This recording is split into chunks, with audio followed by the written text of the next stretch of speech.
আজকে আমি পাকা কাঁঠাল আর পনির দিয়ে খুবই সুস্বাদু আর একদম ইউনিক একটা সন্দেশ রেসিপি নিয়ে হাজির হলাম।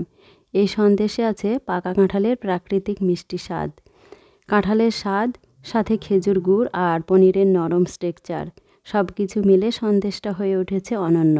ঘরে থাকা অল্প কিছু উপকরণ দিয়ে খুব সহজে এত সুস্বাদু একটা সন্দেশ বানানো যায়, না খেলে কিন্তু বিশ্বাসই হবে না।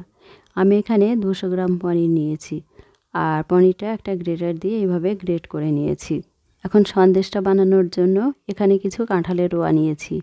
এরপর কাঁঠালের রোয়াগুলো থেকে বীজগুলো বার করে নিচ্ছি। এখন মিক্সিতে ব্লেন্ড করে নেব আর ওখান থেকে প্রয়োজন মতো সন্দেশে ব্যবহার করতে হবে। এখন গ্রেট করা পনিরটা একটা প্যানে দিয়ে দিলাম। তবে পনিরটা গ্রেট করার পরিবর্তে মিক্সিতে অল্প একটু দুধ বা জল দিয়ে ব্লেন্ড করেও নিতে পারেন। পনিরটা দেওয়ার পর 100 গ্রাম খেজুর গুড় দিয়ে দিলাম আর দিলাম 4 থেকে 5 টেবিল চামচ কাঁঠালের পাল্প। পাকা কাঁঠালের সুগন্ধে এই সন্দেশটা একদম অন্যরকম স্বাদ পায়। কাঁঠালের পাল্প দেওয়া হয়ে গেছে। এখন সব কিছু ভালো করে মিশিয়ে নিয়ে গ্যাসটা অন করে দিতে হবে। গ্যাসটা অন করে দিয়েছি। এখন ভালো করে নাড়াচাড়া করে পনিরটা মিশিয়ে নিতে হবে। আর এখানে খেজুর গুঁড়োটা অল্প করে দিয়ে এর সাথে একটু কনডেন্স মিল্কটাও ব্যবহার করতে পারেন। আবার খেজুর গুড়ের পরিবর্তে পুরোটাও কনডেন্স মিল্ক ব্যবহার করতে পারেন।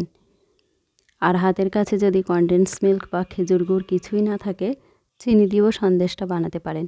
তবে কাঁঠালের পাল্পটা যেহেতু খুবই মিষ্টি, সেটা বুঝেই কিন্তু মিষ্টিটা দিতে হবে। এখন লো টু মিডিয়াম হিটে সন্দেশের পাকটা দিয়ে নিতে হবে।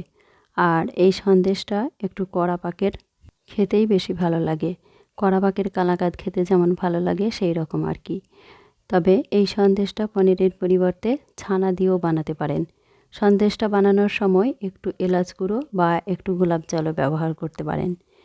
আমি আজ কিছুই ব্যবহার করছি না, কারণ সন্দেশের মধ্যে কাঁঠালের যে সুঘ্রাণ, এটাই আমার বেশি ভালো লাগে। পাকা কাঁঠালের আরও ইউনিক পিঠার রেসিপি এবং বড়ার রেসিপি আমার চ্যানেলে আছে, চাইলে আপনারা দেখে নিতে পারেন। রেসিপিগুলোর লিংক ডেসক্রিপশন বক্সে দিয়ে দেব, চাইলে ওখান থেকেও দেখে নিতে পারেন। সন্দেশের পাক দেওয়া প্রায় হয়ে গেছে। এখন 1 চামচ ঘি দিয়ে দিলাম। এটা দেওয়ার জন্য প্যানে আর সন্দেশটা লেগে যাবে না, আর সন্দেশের ফ্লেভারটাও খুব সুন্দর আসে। এখন লো হিটে আরও কিছুক্ষণ নাড়াচাড়া করে নেব।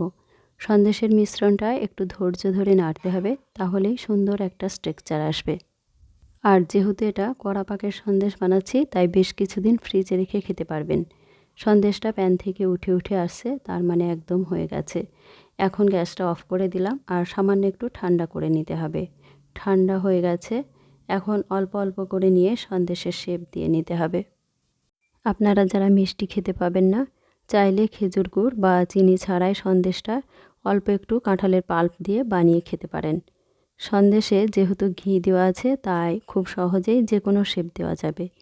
প্রথমে অল্প একটু সন্দেশ নিয়ে হাত দিয়ে গোল করে নিলাম। এরপর এইরকম একটা ছাকনা দিয়ে দেখুন, একটু চেপে দিলেই কীরকম সুন্দর একটা ডিজাইন হয়ে গেল।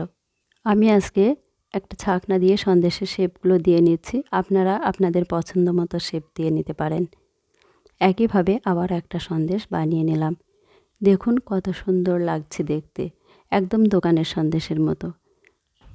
সন্দেশগুলো দেখতে যেমন সুন্দর লাগছে, খেতেও কিন্তু দুর্দান্ত হয়েছে। একবার হলেও বাড়িতে বানিয়ে নিন। আর কাঁঠালের পাল্পের পরিবর্তে আপনারা আমের পাল্প দিয়েও কিন্তু একইভাবে সন্দেশগুলো বানিয়ে নিতে পারেন। আজকের রেসিপি যদি ভালো লেগে থাকে, তাহলে ভিডিওটি লাইক ও শেয়ার করুন। আর নতুন ঐতিহ্যবাহী এবং ইউনিক রেসিপি পেতে চ্যানেলটি সাবস্ক্রাইব করে পাশেই থাকবেন। ধন্যবাদ।